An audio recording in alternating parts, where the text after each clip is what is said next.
Welcome back to the deep dive. If you are prepping for your board certification, this is for you. We're going to jump straight into the foundational science of surgical suturing. That's right. The mission here is to distill this down into concrete, memorable insights. Not just listing facts, but understanding the why. The why. I like that. So let's start right there with technique. Okay, let's unpack this. When we're closing skin edges, what is the single most important technical goal we are trying to achieve for, say, the best possible scar? The word you need to own is aversion. A successful closure, a really beautiful closure, demands that you evert the skin edges. Avert them, so roll them slightly outward. Exactly. If you remember nothing else, remember that. The edges have to roll out. So why is that? I mean, what's happening on a physiological level that makes that better than just, lining them up flat? It really comes down to dermal apposition. By averting, you're ensuring the deep living layers of the skin are brought together perfectly. So it's a deeper level alignment? Precisely. If you close flat, or worse, invert the edges, those deeper layers can end up with a gap or get misaligned. And what does that perfect deep alignment get you in the long run? You get much improved healing dynamics. And crucially, you avoid that sunken look. When a scar depresses and widens over time, eversion stacks the odds in your favor for a finer, flatter, final result. Okay, so eversion is goal number one. Let's talk about the enemy of all good scars. Tension. How do you prepare a wound, especially a high-tension one, before those final skin stitches even go in? You have to address tension deep down. It's that simple. For almost any wound, you start by opposing the deep dermis with dermal sutures. So those are the real workhorses? They are the workhorses. Absolutely. They take on the entire mechanical load. And what does that do for the superficial layer? Two things. First, it dramatically reduces the tension on your cutaneous sutures. So those top stitches can just focus on fine-tuning the eversion, not holding the wound together. And second, it limits the stretching of the wound as it heals. If you only rely on the surface stitches, that scar is going to stretch and widen over time. It's inevitable. Okay, that's a perfect foundation for a technique. Now let's get into the materials. There are so many choices. How do we even start to categorize them? What are the fundamental axes? It's actually pretty straightforward. Yeah. Every single suture can be mapped along 3 distinct axes. If you know these, you have a mental map for everything. Okay, what are they? 1. Is it absorbable or non-absorbable? Does it go away or does it stay? Simple enough. 2. Is it synthetic or natural in origin? Okay. And 3. Is it braided or monofilament? And this structural difference is really key. It affects everything from handling to infection risk. That third one, braided versus monofilament, sounds like something we'll be coming back to. We definitely will. Let's dive into the absorbable sutures first. All right, let's start with the classic, the one that's been around forever, catgut. What is it actually made of, and what's the issue with its absorption profile? So catgut is derived from intestinal layers, either bovine serosal or ovine submucosal. And its major drawback is that it's a natural protein. Which means the body sees it as foreign. Exactly. It elicits a really significant inflammatory response, which is never what you want for clean healing. And what about its timeline? I hear it's unpredictable. It is. It loses its strength in just 8 or 9 days. And full absorption can take 2 to 3 months, but that process is enzymatic. It's just not reliable.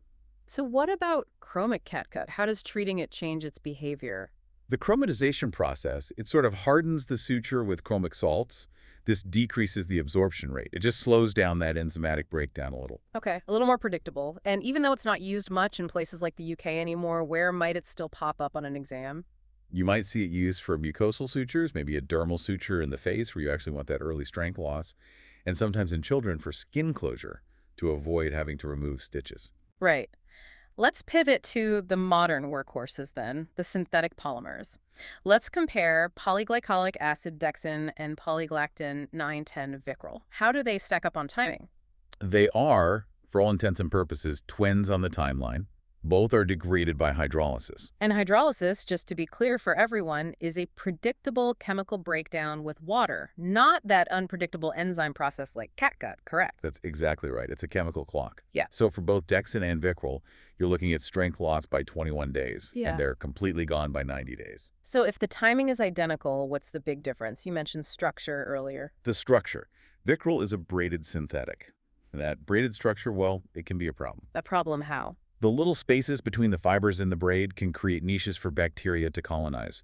It gives them a place to hide from the immune system. Ah, so a higher infection risk than a smooth suture. Potentially, yes. Yeah. It can also provoke a bit more of an inflammatory reaction than a monofilament. And Vicryl has variations, right? Vicryl Rapide and Vicryl Plus. It does. Vicryl Rapide is for ultra-fast absorption. It's lost its strength in just 7 to 10 days. And Vicryl Plus. That's the one coated with triclosan.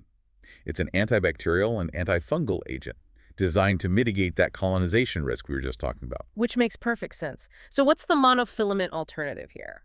Polyglucoprone 25 or monocryl? Monocryl is your monofilament synthetic, and because it's a single smooth strand, it is fundamentally less prone to bacterial colonization. So in a potentially contaminated wound, monocryl might be a better choice. That would be the thinking, yes. Otherwise, its absorption profile is very similar to Vicryl. And yes, it also comes as Monocryl Plus, coated with triclosan. Okay. Last one for the absorbables. What if you need something that lasts much, much longer? For closing fascia or a wound under high tension? That's where you reach for a polydioxanone sulfate, or PDS2. This is your slow burner. It's a monofilament that's absorbed much more slowly than Vicryl or Monocryl. And how slowly are we talking? I know the strength loss is size dependent and comes up on exams. It is, and it's a critical difference.